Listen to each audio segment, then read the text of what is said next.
Hola, ¿qué tal? Muy bienvenidos. Esto es Causa y Efecto, el espacio de análisis, debate y entrevistas de fin de semana de Efecto TV.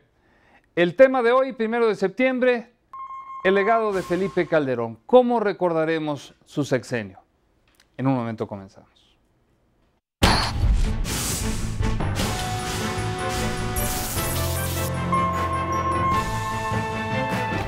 Llega a su fin el sexenio de Felipe Calderón.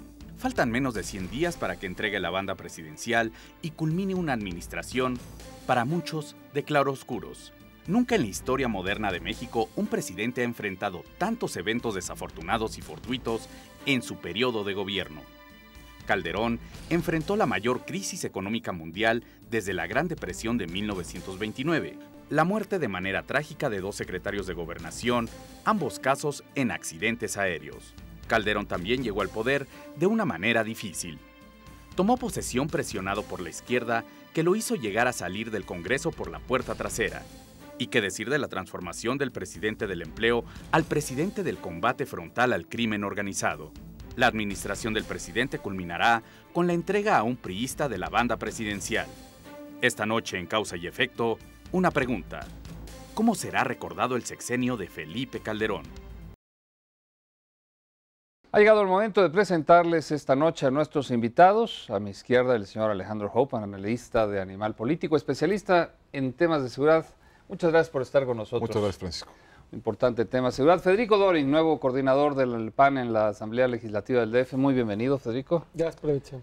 Y Gerardo Esquivel, economista del Colegio de México. Temas diferentes: seguridad, economía, por supuesto, política. Vamos a hacer el análisis de lo que fue, lo que ha sido la administración del presidente Calderón, no sin antes iniciar con un apunte sobre la resolución del tribunal, que es el tema que está pues en las primeras planas y en la decisión que se dio finalmente en el tribunal. Empiezo contigo una lectura, Federico. López Obrador dice: no puedo aceptar el resultado, y de alguna forma se repite una historia que ustedes vivieron muy de cerca en el 2006. Así es, Francisco, se repite, pero él tiene menos argumentos que los que tuvo en el 2006. Al 2006 le asistió un poco que en ese Consejo General del Instituto Federal Electoral no se había dado el consenso de todas las fuerzas políticas y solo había, digamos, el acuerdo del PRI y del PAN. Eso fue un asunto que le dio legitimidad al reclamo que él hizo. En este fallo del día de hoy, el tribunal tiene una composición donde los que fuimos senadores a la 60 legislatura hicimos una integración por consenso, y Manuel González Oropeza, magistrado que votó en contra del recurso de López Obrador, fue la cuota de las izquierdas en pleno conflicto postelectoral. Lo primero que se hizo para componer el tejido político fue darle la presencia al PRD de alguien que le diera credibilidad y confianza a ellos en un tribunal que habían desacreditado en el año 2006. Pues el propio Manuel González Oropeza no le concedió la razón a ninguno de los agravios que invocó López Obrador en sus recursos. Me parece que ya no tiene el pretexto de un IFE del cual no fue parte. Como fuerzas políticas se integraron en el IFE, como fuerza política integraron el tribunal, y ninguna de las dos autoridades o instancias le dieron la razón a sus agravios, y lo que tendría que ser, si fuese demócrata, pues sería aceptar el resultado como lo ha hecho Acción Nacional. ¿Qué podemos esperar en tu opinión, Gerardo? Bueno, lo primero que yo diría es que fue una resolución obviamente digamos esperada, no fue sorprendente. Lo que yo diría en todo caso de la resolución es que no me gustó en todo caso la argumentación. Me parece que el tipo de demanda que había planteado el movimiento progresista requería de una resolución más, no solo de la parte puntual, de si había evidencia puntual en términos de lo que se demandaba por parte del movimiento progresista, sino un posicionamiento un poco más político, digamos, porque me parece que eso era lo que demandaba el tribunal. Y lo otro que yo diría, entiendo también la reacción de los distintos partidos políticos, digamos, la respeto. No las comparto, pero las respeto, en el caso del movimiento progresista.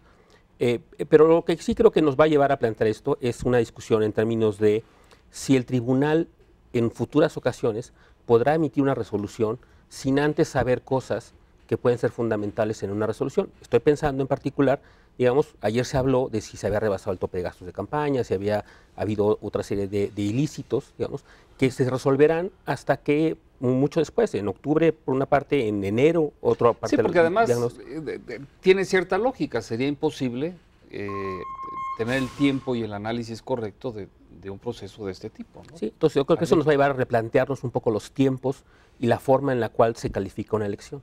Entonces, digamos, por lo demás, yo insisto, creo que es razonable. Muchos de los argumentos que se plantearon también me parecen lógicos. Creo que no había ciertamente una buena evidencia. Creo que el movimiento progresista no armó un buen argumento. Y el chivo y el borreguito, eso falta de seriedad, ¿no? En esta argumentación. Sí, aunque yo solo encuentro más anecdótico. Yo creo que en general no hubo buena evidencia, no se estructuró una buena demanda por parte del movimiento progresista, en parte porque no había mucho tiempo tampoco. Pero cierto es que debieron haberlo armado mucho mejor cuando ya había una previsión de que podría haber un conflicto de esta naturaleza legal postelectoral.